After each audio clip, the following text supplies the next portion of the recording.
Benki Kuu ya Tanzania imezitaka taasisi zote za fedha daraja la pili kuhakikisha zimesajiliwa katika vyama vya watoa huduma ndogo za fedha TAMFU na TAMIU kuanzia Julai mosi hadi Disemba 31 mwaka huu ili kumaliza tatizo la malalamiko kwa wananchi kwa kuhakikisha zipo chini ya usimamizi wa vyama vya watoa huduma ndogo za fedha. Rai hiyo imetolewa na Gavana wa Benki Kuu ya Tanzania Emmanuel Tutuba wakati wa hafla ya uzinduzi wa utaratibu wa usimamizi binafsi kwa taasisi za huduma ndogo za fedha za daraja la pili kati ya Benki Kuu na vyama vya watoa huduma ndogo za fedha iliyofanyika katika ofisi ndogo za Benki Kuu jijini Dar es Salaam. Taasisi zote za huduma ndogo za fedha daraja la pili zinatakiwa au zinalazimika kujiunga na taasisi au chama kimojawapo kati ya TAMFI au TAMIU ndani ya kipindi cha miezi 6.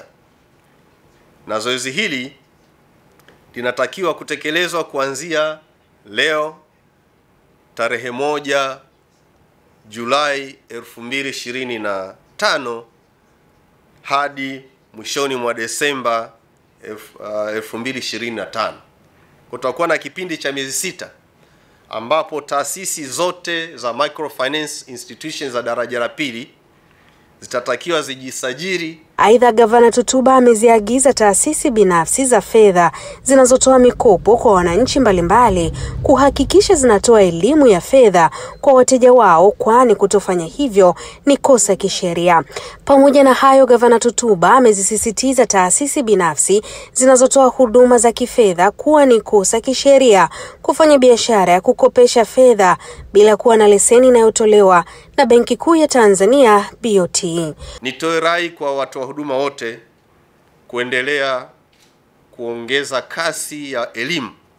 Bado changamoto ya elimu ya kifedha nchini sio kubwa sana. Ukisoma vitabu vingi vya nchi zilizoendelea utagundua kwamba maendeleo ya watu yanaendana na elimu ya fedha. Elimu ya fedha ni muhimu kwa sababu inakujengea msingi wa kuanza kujitambua.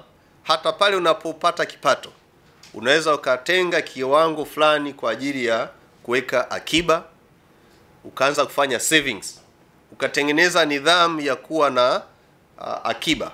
Kwa upande wake, mwenyekiti wa bodi ya TAMFI Devota Minzi pamoja na Juma Mnanka kutoka TAMIU wameishukuru Benki Kuu ya Tanzania kwa kuandaa utaratibu wa usimamizi binafsi kwa taasisi za huduma ndogo za fedha na kuahidi kuyafanyia kazi yale yote yaliyopendekezwa na Benki Kuu ya Tanzania kwa mujibu wa sheria. Shukrani zetu za dhati ni kwako wewe Mheshimiwa Gavana, lakini pia na kwa uongozi mzima wa BOT, kwa sababu tuna imani utayari wenu kwa pamoja ndio umewezesha kitu hiki kufanyika. Katika haya tunaamini tutakwenda kuyafanya kabisa katika utaratibu ambao ni mzuri, nasi tumefurahi sana kwa sababu Mheshimiwa mgeni rasmi, hili jambo limekuwa la muda mrefu sana. Sisi toka mwaka 2016 tumeanzisha umoja huu, hatukuwa na uhakika kama itakuja kutokea siku moja tukafika hapa Benki Kuu tukakaa na wewe na wataalamu wako kwa ajili ya kuweka makubaliano na mashirikiano ya kujenga tasnia ya taasisi za microfinance. Jina langu ni Suma Isaac